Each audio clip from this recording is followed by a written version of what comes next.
നമസ്കാരം. ഇത് ചിങ്ങമാസത്തിലെ പൂരാടം. ഞാനിപ്പോൾ കൊച്ചുവേളി സ്റ്റേഷനിലാണ് വന്നേക്കുന്നത്. ഇതൊരു സാറ്റലൈറ്റ് സ്റ്റേഷനാണ്, തിരുവനന്തപുരത്തിൻ്റെ ഒരു സാറ്റലൈറ്റ് സ്റ്റേഷനാണ്. മെയിൻ സ്റ്റേഷൻ തമ്പാനൂരാണ്. ഈ കൊച്ചുവേളിയിൽ നിന്ന് ഒരുപാട് ദീർഘദൂര ട്രെയിനുകൾ ഓടുന്നുണ്ട്, ഒരുപാട് ട്രെയിനുകൾ വിടുന്നുണ്ട്. അപ്പം ഞാൻ വിചാരിച്ചു ഇന്ന് കൊച്ചുവേളിയിൽ നിന്ന് പോകാമെന്ന്. ഗരീബ് രഥ് എക്സ്പ്രസ് ആണ്. ഞാൻ ഇന്ന് ഗരീബ് രഥ് എക്സ്പ്രസ്സിന് ഗുരുവായൂരേക്കാണ് പോകുന്നത്. ബാക്കി വിശേഷങ്ങളൊക്കെ ഗുരുവായൂരിക്കുന്നുണ്ട്. ഈ കോച്ചിൽ എന്നോടൊപ്പം വളരെ കുറച്ച് പേരേ ഉള്ളൂ. ഇനിയിപ്പോൾ ട്രെയിൻ നിർത്താൻ പോകുന്നത് കൊല്ലത്താണ്. കൊല്ലം കഴിഞ്ഞാൽ പിന്നെ കായംകുളം, പിന്നെ ചെങ്ങന്നൂർ, തിരുവല്ല, ചങ്ങനാശ്ശേരി, കോട്ടയം, എറണാകുളം. അപ്പോൾ ഈ സ്റ്റേഷനിലൊക്കെ ആളുകൾ കയറുമായിരിക്കും.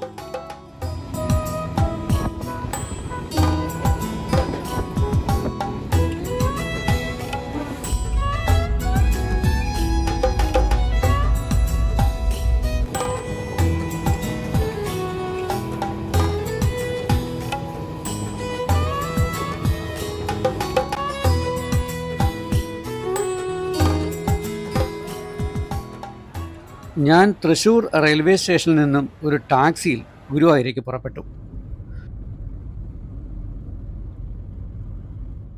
മഞ്ജുളാലിന് സമീപം റെയിൽവേ മേൽപ്പാലത്തിൻ്റെ പണി നടക്കുക. അതിനാൽ വാഹനങ്ങളെല്ലാം കുറച്ച് ചുറ്റിക്കറങ്ങിയാണ് ഗുരുവായൂരേക്ക് വരുന്നത്. ഞാനും തൃശ്ശൂർ ടൗൺ വിട്ട ശേഷം അമല ആശുപത്രി കഴിഞ്ഞ് ഇടത്തേക്ക് തിരിഞ്ഞു. പറപ്പൂര്, പൂവത്തൂര്, പാവറട്ടി വഴിയാണ് ഇങ്ങോട്ടേക്ക് വന്നത്.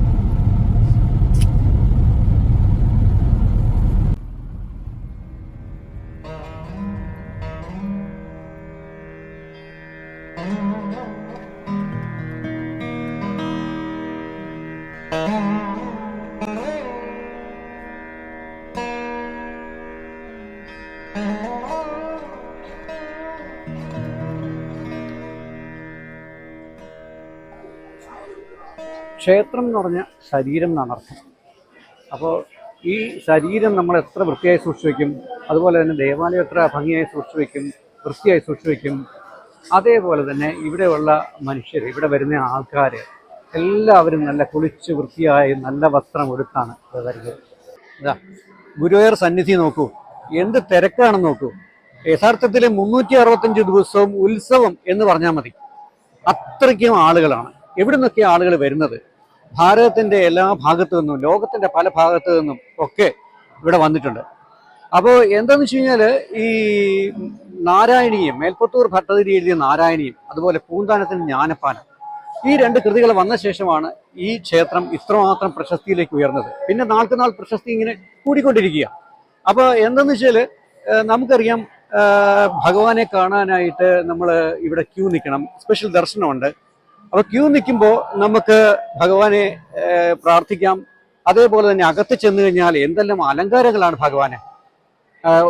യഥാർത്ഥത്തിൽ പൊന്നോട കൊള്ളുന്ന ഉണ്ണികൃഷ്ണൻ, അതേപോലെ തന്നെ വെണ്ണ തിന്നുന്ന ഉണ്ണികൃഷ്ണൻ, ഇതുപോലെ ഇങ്ങനെ പല ഭാവങ്ങളിലാണ് ഭഗവാനെ. ഇതൊന്നും എനിക്ക് പറയാനായിട്ട് വാക്കുകളില്ല.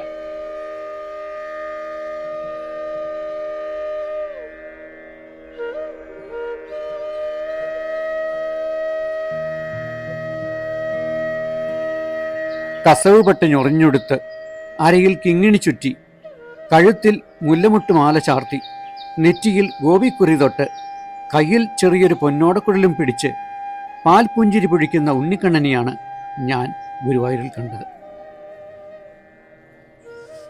ഇവിടെ എത്തുന്നവർക്ക് രാവിലെയും ഉച്ചയ്ക്കും വൈകിട്ടും രാത്രിയിലും വിവിധ ഭാവങ്ങളിൽ, രൂപങ്ങളിൽ ഭഗവാനെ കാണാം.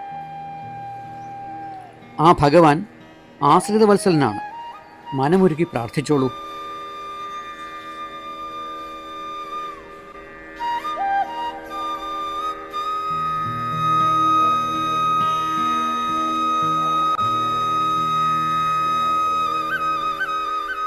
ഞാൻ അമ്പലത്തിനകത്ത് തൊഴുതിട്ട് വരിക. ആ വിഗ്രഹം കാണാൻ എന്താ രസം, എന്താ ഭംഗി, എന്താ അലങ്കാരങ്ങൾ. യഥാർത്ഥത്തിൽ ദ്വാരകയിലെ ശ്രീകൃഷ്ണൻ പൂജിച്ചിരുന്ന വിഗ്രഹമാണിത്. ഗുരുവും വായുവും ചേർന്ന് ഗുരുവായൂർ കൊണ്ടുവന്ന് പ്രതിഷ്ഠിക്കുകയായിരുന്നു. അങ്ങനെയാണല്ലോ ഗുരുവായൂരിന് പേര് വന്നത്. ഭഗവാൻ പരമശിവനാണ് ഇവിടെ പ്രതിഷ്ഠിക്കാനായിട്ട് ആവശ്യപ്പെട്ടത്.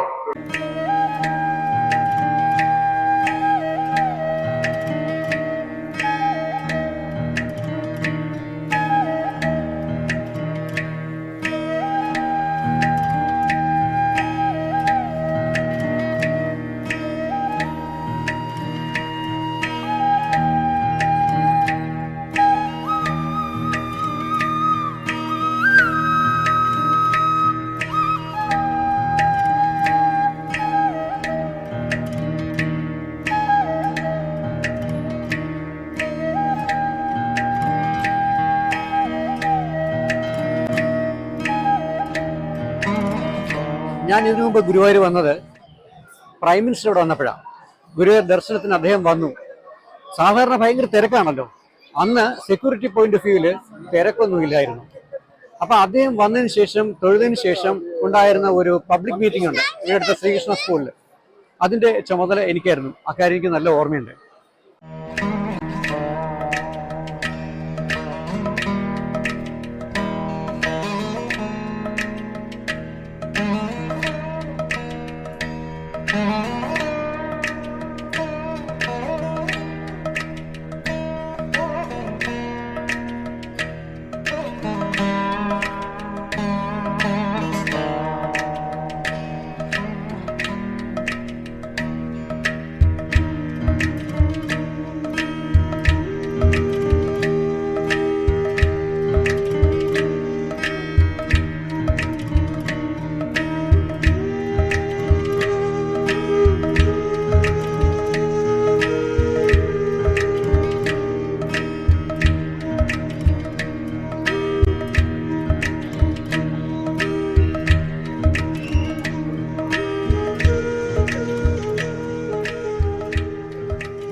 ഉത്രയുടെ ദിവസത്തെ കാഴ്ചകൾ സമർപ്പണം വളരെ പുണ്യമായിട്ടാണ് ഭക്തന്മാർ കരുതിപ്പോരുന്നത്.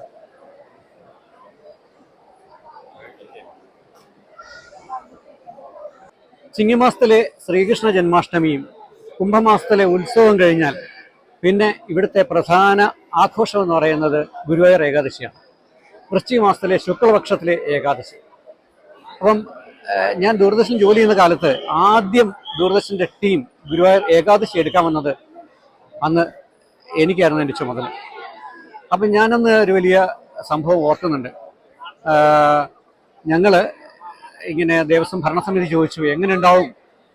ഞാൻ പറഞ്ഞു വളരെ നന്നായിരിക്കും, അത് ഞാനല്ലേ ചെയ്യുന്നത് എന്ന് പറഞ്ഞു. അത് കഴിഞ്ഞിട്ട് ഷൂട്ട് ചെയ്യാൻ പോകുന്ന സമയത്ത് അന്ന് ഞങ്ങളുടെ ക്യാമറമാനും റെക്കോർഡിസ്റ്റും രണ്ടുപേരും ഒരു കേബിൾ വഴിയാണ് കണക്ട് ചെയ്യുന്നത്. അപ്പോൾ ക്യാമറമാൻ അങ്ങോട്ട് പോണ വഴിക്ക് മഴ പെയ്ത് കിടക്കുന്ന സമയമായിരുന്നു. പെട്ടെന്ന് നമ്മുടെ റെക്കോർഡിസ്റ്റ് താഴെ വീണു. അങ്ങനെ ഈ മെഷീൻ ഒരു കേട് പറ്റി, VCR ഒരു കേട് പറ്റി. അപ്പം നമ്മുടെ റെക്കോർഡിസ്റ്റ് നോക്കിയപ്പോഴത്തേക്കും ആ VCR വർക്ക് ചെയ്യുന്നില്ല.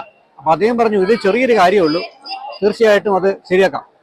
അപ്പം ഞാൻ വിചാരിച്ചു ശരിയാവുമായിരിക്കും. അങ്ങനെ ഞാൻ മുറി വിട്ട് അമ്പലത്തിൻ്റെ ചുറ്റുമൊക്കെ നടന്നു. ഒരു അരമണിക്കൂർ കഴിഞ്ഞ് മുറി ചെന്നപ്പോഴത്തേക്കും ആ VCRനകത്തെ സാധനം മുഴുവൻ പുറത്തുണ്ട്. അപ്പോൾ രാത്രി ഒരു 11:30 കാണാം. അപ്പോൾ എനിക്ക് മനസ്സിലായി ഈ VCR റെക്കോർഡിംഗ് സിസ്റ്റം കൊണ്ട് ഈ പ്രോഗ്രാം നടക്കില്ല. അപ്പോൾ സത്യത്തിൽ വലിയ വിഷമായി. ഞാൻ ഭഗവാനോട് പ്രാർത്ഥിച്ചു, ഇപ്പം എന്താ ചെയ്യുക ഭഗവാനെ, ഞാനത് നന്നാക്കാമെന്ന് പറഞ്ഞു, പക്ഷേ ഇങ്ങനെയൊരു അവസ്ഥ വന്നല്ലോ.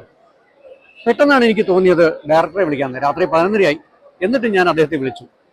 അപ്പം അന്ന് അദ്ദേഹം കുഞ്ഞികൃഷ്ണൻ എന്ന് പറഞ്ഞ സാറായിരുന്നു. സാറ് പറഞ്ഞു ഒരു കാര്യം ചെയ്യും, നമ്മുടെ ആലുവയിൽ സ്ട്രിങ്ങർ ഉണ്ടല്ലോ, സ്ട്രിങ്ങർ എന്ന് പറയുന്ന നമ്മൾ പ്രൈവറ്റ് ക്യാമറമാരെ ഏർപ്പാട് ചെയ്യും പലയിടത്തും ഷോട്ടുകൾ എടുക്കാൻ വേണ്ടി.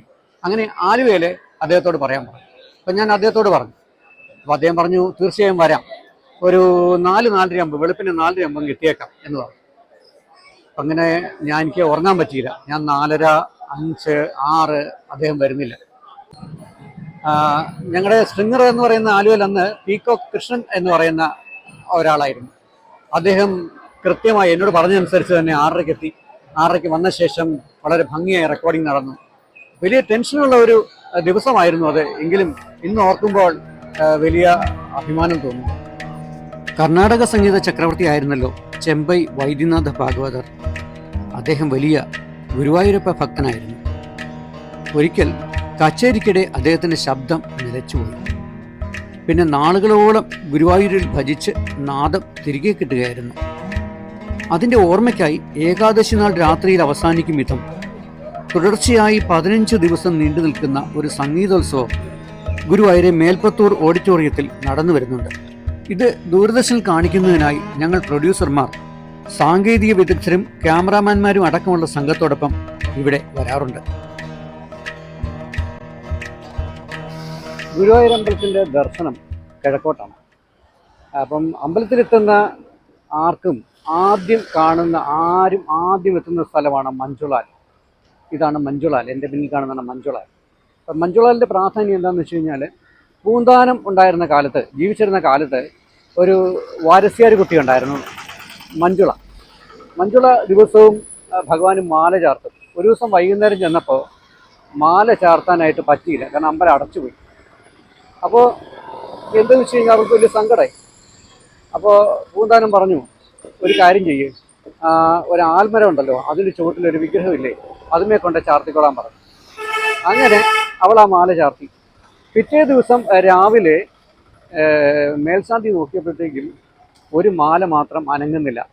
ഭഗവാൻ ചാർത്തിയിരുന്ന ഒരു മാല അനങ്ങുന്നില്ല. അപ്പോൾ പൂന്താനം പറഞ്ഞു, അത് മഞ്ജുള അവിടെ അണിയിച്ച മാലയാണ്. അങ്ങനെ മഞ്ജുള വന്നപ്പോഴാണ് ആ മാല മാറ്റാൻ പറ്റിയത്.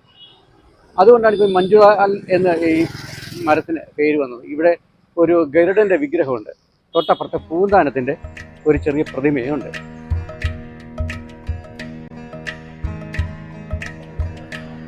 ക്ഷേത്രഭിത്തിയൊക്കെ നല്ല ചുവർച്ചിത്രങ്ങൾ കൊണ്ട് അലങ്കരിച്ചിട്ടുണ്ട്. ഒരുപാട് ചിത്രങ്ങൾ, വളരെ രസകരമായ ചിത്രങ്ങൾ, ഭഗവാന്റെ ലീലാവിലാസങ്ങൾ, ഭഗവാന്റെ അവതാരം, ഇതൊക്കെ ഇവിടെ ആലേഖനം ചെയ്തിട്ടുണ്ട്.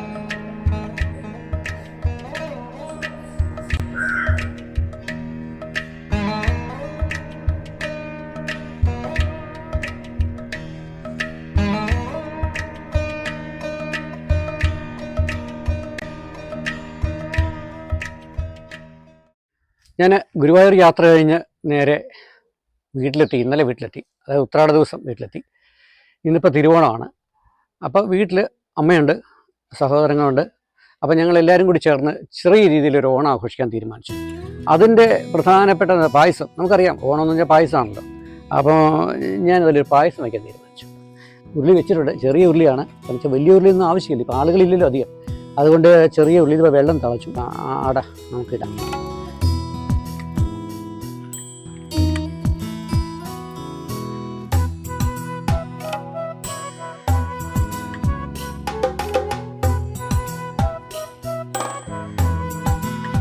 ഇനി അത് ഇളക്കണം, അതുപോലെ തന്നെ അടി പിടിക്കാൻ നോക്കണം.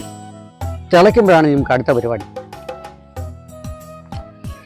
ഇത് അട തിളച്ചു, നമ്മൾ വെന്ത് കഴിഞ്ഞാൽ പിന്നെ നമുക്കിനി അടുത്ത പരിപാടി എന്ന് ഞാൻ പറഞ്ഞല്ലോ, നമുക്ക് ശർക്കര തയ്യാറാക്കി വെച്ചിട്ടുണ്ട്. അത് ശരിക്കും മറയൂർ ശർക്കരയാണ് കേട്ടോ. ഞാൻ ഇന്നാൾ മറയൂർ പോയിരുന്നു, മറയൂർ ശർക്കരയെക്കുറിച്ച് എടുക്കാൻ വേണ്ടിയിട്ട്. അപ്പം ആ ഓർമ്മയിൽ ഞാനിത് സംഘടിപ്പിച്ചതാണ്. നല്ല ശർക്കരയാണ്. പിന്നെ ഏത് ശർക്കരയായാലും നമ്മൾ അരിച്ചെടുക്കുന്നത് നല്ലതാണ്. പിന്നെ ഇപ്പോൾ എന്താ നിങ്ങൾ വേറെ കാര്യം ആലോചിക്കുന്നുണ്ടാവും, എന്തിനാ ഈ പുറത്തിങ്ങനെ തീയൊക്കെ കത്തിച്ച് കഷ്ടപ്പെടുന്നത്? ഇനിയിപ്പോൾ ആരും കഷ്ടപ്പെടുകയല്ലോ, എല്ലാവരും ഗ്യാസിലല്ലോ. അപ്പം ഞാൻ വിചാരിച്ചിട്ട് കഷ്ടപ്പെടാം. മാത്രമല്ല, എൻ്റെ ചെറുപ്പകാലത്ത് ഇവിടെ വലിയൊരു കൂട്ടുകുടുംബമായിരുന്നു. അപ്പൂപ്പൻ അമ്മൂമ്മ ഉണ്ടായിരുന്നു, പിന്നെ അവരുടെ മക്കൾ, അതായത് ഞങ്ങളുടെ അമ്മമാർ, അമ്മാവൻ, മക്കൾ, ഞങ്ങളെല്ലാവരും കൂടെ കൂടും. ഓണം എന്ന് വെച്ചാൽ വലിയ അടിപൊളിയായിരുന്നു. ഇവിടെ പൂക്കളമൊക്കെ ഇട്ട്. അപ്പോൾ അന്ന് ഇവരൊക്കെ ഉണ്ടാക്കുമ്പോൾ ഞങ്ങളിങ്ങനെ സഹായികളായിട്ട് നിൽക്കും. അന്നിതുപോലെ നമ്മളെ കൊണ്ട് പണിയിപ്പിച്ചിട്ടുണ്ട്. അപ്പോൾ അതൊക്കെ ഇപ്പോൾ ഉപകാരപ്പെട്ടു. ഇതാ ശർക്കര നമ്മൾ പാനിയാക്കി വെച്ചത് ഒഴിക്കുക.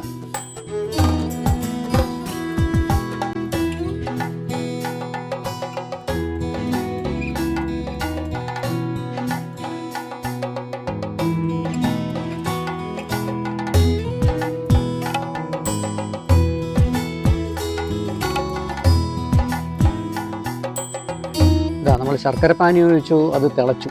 ഇങ്ങനെ ഇളക്കിക്കൊണ്ടിരിക്കണമല്ലോ. ഇത് എൻ്റെ ഇളയ അനിയത്തിയാണ് രഞ്ജിത. അവൾ പായസമൊക്കെ ഉണ്ടാക്കാൻ വളരെ എക്സ്പെർട്ടാണ്.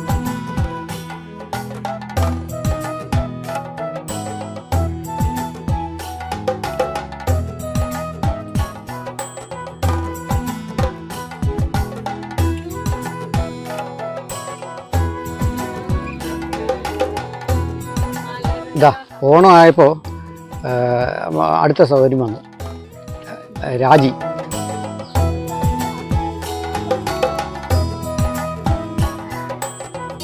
എന്നെ സഹായിക്കാമെന്ന് പറഞ്ഞിട്ട് രഞ്ജിതയുടെ മകള് മേഘന വന്നതാണ്.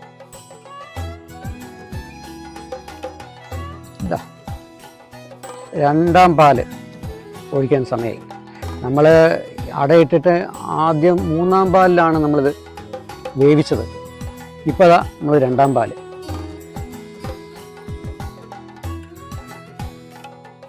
അതിങ്ങനെ ഇളക്കിക്കൊണ്ടിരിക്കണം. എന്നാലും നന്നായിട്ട് ഇത് ഇങ്ങനെ വരണ്ട് റെഡിയാവുമ്പോഴാണ് സ്വാദ് കൂടുന്നത്. അതുവരെ നമ്മൾ ഇളക്കിക്കൊണ്ടിരിക്കണം. അപ്പോൾ അടിയിൽ പിടിച്ച് കരിയൊന്നുമില്ല. ഇതാ ഓണക്കറികളൊക്കെ റെഡിയായി.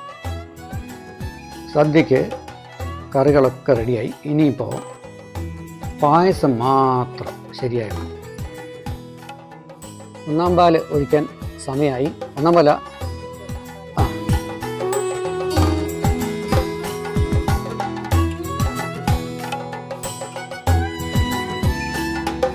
ഒന്നാം പാൽ ഒഴിച്ചു കഴിഞ്ഞാൽ പിന്നെ നമുക്ക് കിസ്മിസ് അതുപോലെ തന്നെ അണ്ടിപ്പരിപ്പൊക്കെ നമ്മൾ നെയ്യിലൊക്കെ വറുത്ത് റെഡിയാക്കി വെച്ചിട്ടുണ്ട്.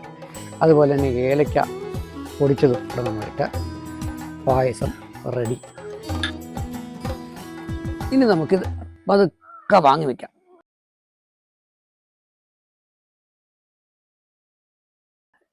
എല്ലാം റെഡിയായി, ഇനി കഴിച്ചാൽ മതി.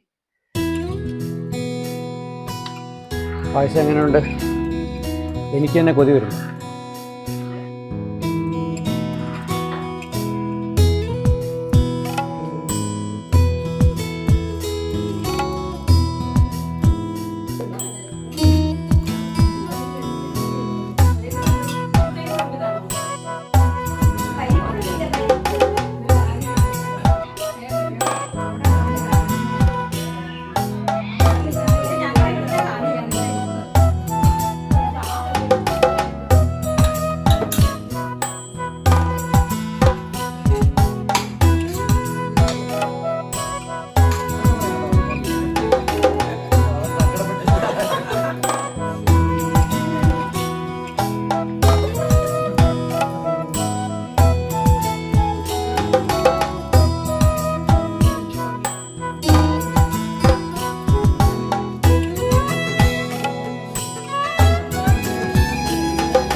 ഇത്തവണ തറവാട്ടിലാണ് ഓണം ആഘോഷിച്ചത്. പലപ്പോഴും കഴിയാറില്ല. എന്തായാലും നിങ്ങൾക്കെല്ലാവർക്കും എൻ്റെ ഹൃദയം നിറഞ്ഞ ഓണാശംസകൾ. ഈ വീഡിയോ ഓണം കഴിഞ്ഞിട്ടാണ് വരുന്നത് എങ്കിലും ഞാൻ നേരുന്നു. എൻ്റെ വീഡിയോ ഇഷ്ടപ്പെട്ടുവെങ്കിൽ നിങ്ങൾ തീർച്ചയായിട്ടും സബ്സ്ക്രൈബ് ചെയ്യണം, കമൻറ്റ് ചെയ്യണം, ഷെയർ ചെയ്യണം.